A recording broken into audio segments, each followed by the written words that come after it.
Hi, this is James, and this is the Why Ukraine Daily Update, the very first. So let's hope it's pretty good. Completely unscripted. I just decided, I need to start doing this. They say the best time to plant a tree is 20 years ago, and the second best time is now. So the time is now. I'm going to try to give you updates on Ukraine from Ukraine, because I am smack dab in the middle of Ukraine. I'm going to try to give you updates on things that maybe you haven't heard about, maybe you don't know about, and we'll see. We'll see how it goes. So you can see an awesome map of Ukraine. I'm not going to focus on maps, unless you really want me to, unless you say, "Hey, James, I love looking at maps." But honestly, some of the stuff going on with the maps right now is pretty interesting. Now I'm looking at Live UA map and Deep State. I know there are others. But if you just remember, look at all the blue stuff on this map here. Here's where Russia was last year. And now what's happening? Oh boy, the summer invasion. It's happening the other way, isn't it? The counterattack, whatever. Yeah, so lots of fighting going on. It's very interesting. I understand that the attacks that are happening here in and around Sumy. I understand that some areas of Sumy have been shelled. Now, one thing I want you guys to know is I have friends and students all over Ukraine, and so I get regular daily reports back from them about how things are going. I have students in Sumy, I have students in Kharkiv, I have students in all over Ukraine, yeah. So as we go along, you can expect me to report back to you with what they're actually telling me. What I want to do right now is share with you some of the news that maybe you don't know about and give you kind of the Ukrainian perspective as much as I can. And I'll try to do it in a short time frame. Maybe all the war is very interesting, but this is very interesting. So this is at the French Open. You got a Ukrainian tennis player who called a Russian opponent brave. Now, that's a ballsy move. You may say it's a great thing. I think it's a great thing, because why did she call her brave? Because she is the most vocal Russian player to have spoken out against the ongoing war. Now, I don't have the details on this. I don't know exactly what she's done. She's also gay, apparently. She came out as gay. So that, stay away from windows,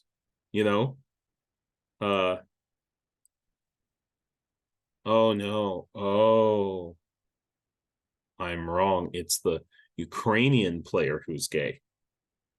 Aha, gotcha.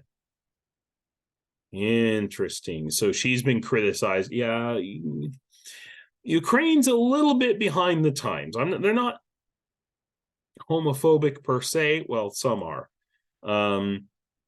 But it's changing. It's changing fast. It's changing rapidly. Think about the way the United States changed between the year 2000 and the year 2012 in terms of tolerance, not just tolerance, but acceptance and mainstreaming of gays and gay culture, LGBTQI, all of that. That's what's happening in Ukraine. It's happening very, very rapidly. So don't worry about that too much. But I guarantee you that this Ukrainian tennis player is going to face a lot of criticism at home, not because she's gay. No. For calling I mean, just for playing against a Russian. In most cases, when Ukrainians have in sporting events where Russians have been allowed, Ukrainians have boycotted. Also, speaking events where Russians have, even if they were part of the Russian opposition, quote unquote, and that's a wide spectrum, means a lot of different things. Ukrainians have not agreed to share the stage and not even agreed to attend the event, like some speaking event, cultural event, these sorts of things. So this is a radical step, and I'm going to kind of keep an eye on it, because it gives a temperature for the Ukrainian mood. Ukrainians right now are as my wife would say, angry as 1,000 angry bees. The Russians just whacked the beehive, and these are some killer bees. And sometimes people talk about, I don't know, one of my subjects here that I want to talk about is about Zelensky. And oh yeah, here we go. Let's talk about this.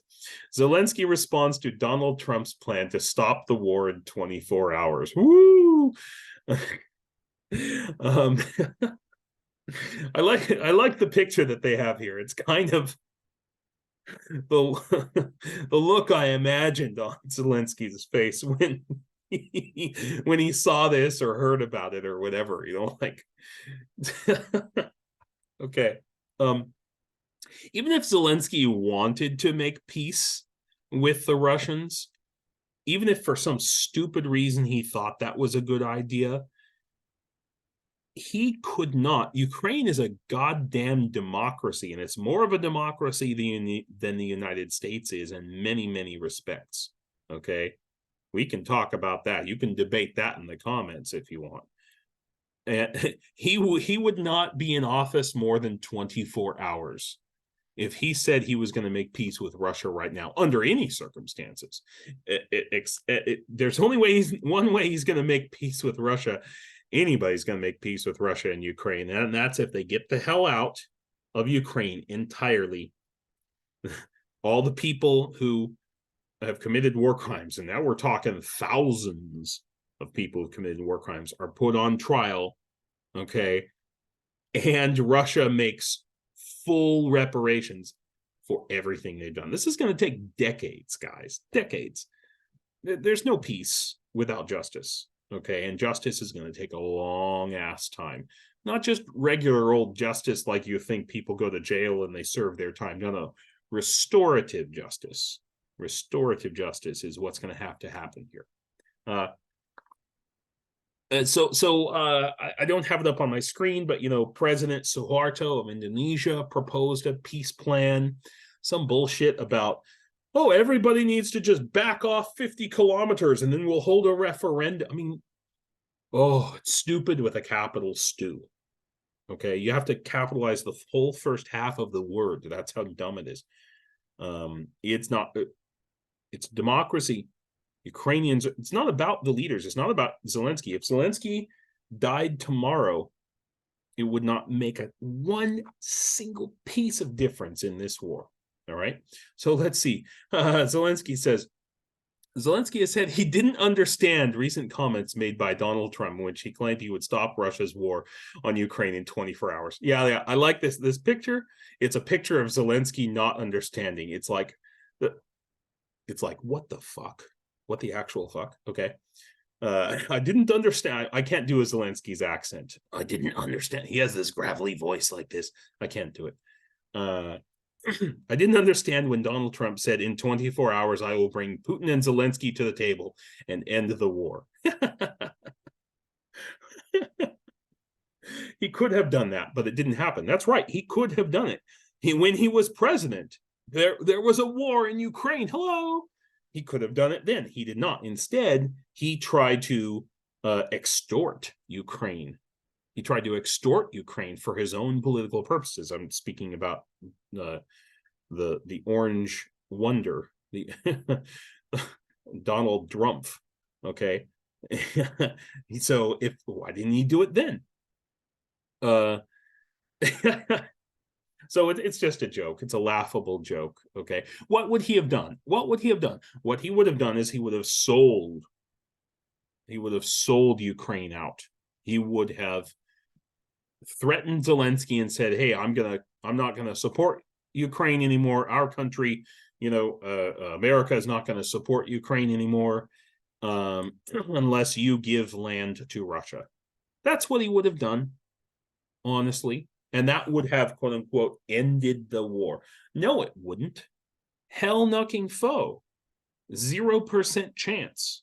Okay. Actually, it would have made the war 1,000 times worse. Don't even get me started.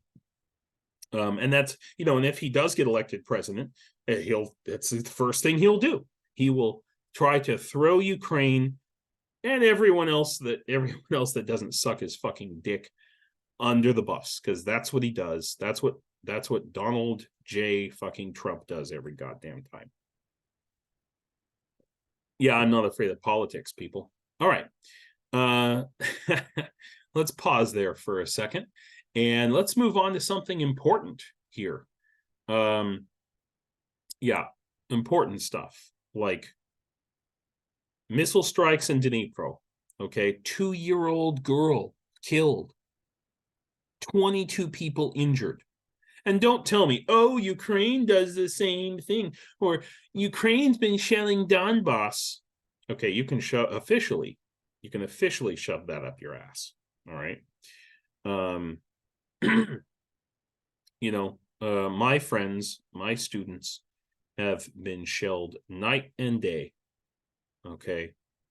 So, was this a military target at all?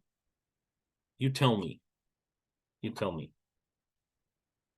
It's just another one. All right. It's just another one. This brings up, the issues with Ukrainian children. All right. And Ukrainians use this word deportation, and it has a different meaning in English. I wish I could explain this to every single Ukrainian. Deportation has a different meaning in English than it does in Ukrainian. Hang on, I want to pause here just a moment and make sure that okay, great. Make sure so deportation, if you get deported in America, what's that mean? It means you get sent to another country and you can't come back to America. That's not what deportation means. When you see people talking about Ukrainians being deported or children being deported, deportation, it means abduction. It's kidnapping. The history of deportation under Stalinism in Eastern Europe, going back to, the 1920s, 1930s, is what they would do is they would take people that they didn't like in, let's say, Poland, Ukraine, Western Russia, and ship them to Siberia in cattle cars in the winter with no clothes, no food, nowhere to even shit. And it takes 2 weeks for the train to get across Siberia, and they just shove them off the train in the middle of the snow and the ice, and they have to live. And most of the people have already died. Okay? That's what deportation means. When you see that word, deportation means kidnapping, abduction, death, and genocide.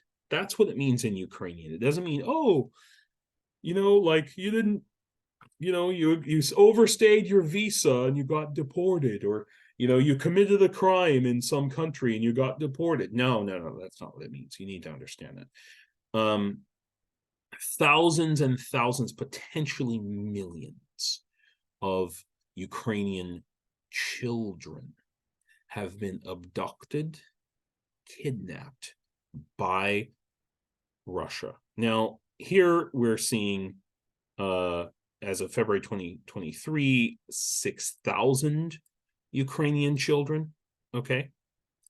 We have 43 identified camps established to put the Russian children through to put the Ukrainian children through Russian patriotism programs. Now, according to what the testimony that we've been seeing, what that means is the children are beaten and screamed at until they sing the fucking Russian songs, you know, la la, Russia's great. And they're told that their family has abandoned them and Ukraine no longer exists. Okay, that's awful. It's horrible. This is the reason why the ICC, the International Criminal Court, this is the very first case that they have positively identified and, you know, begun prosecuting the Russians for. There's tens of thousands of other cases of war crimes, but this is the first one that they did, because it's so obvious. 6,000? No. The Russians are saying much more than that.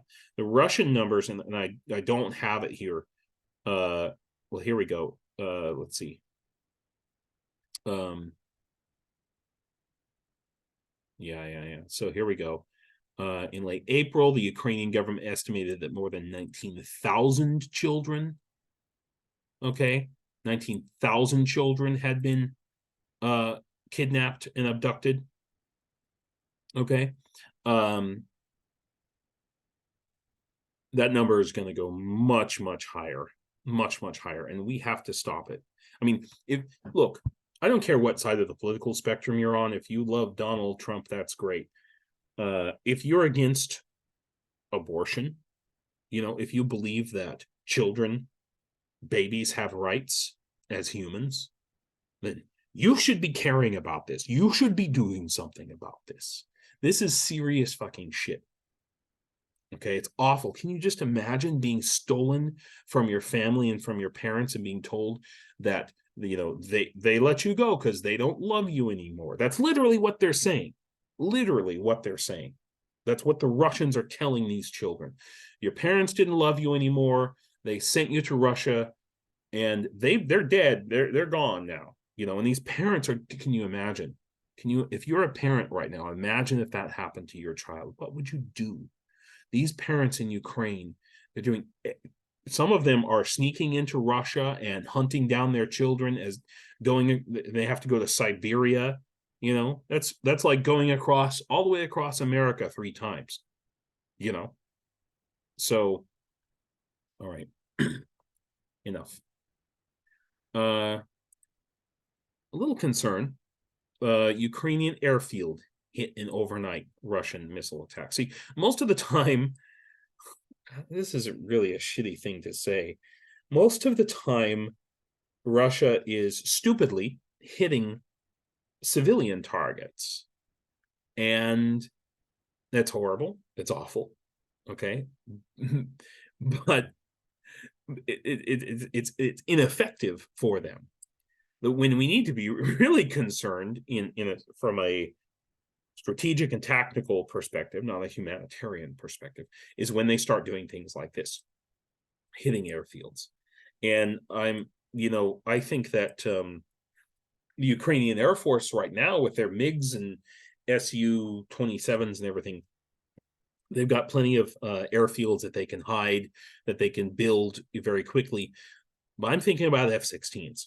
F-16s are much more sensitive. They can't just take off on any runway that's made out of a road. It'll destroy the jet engines.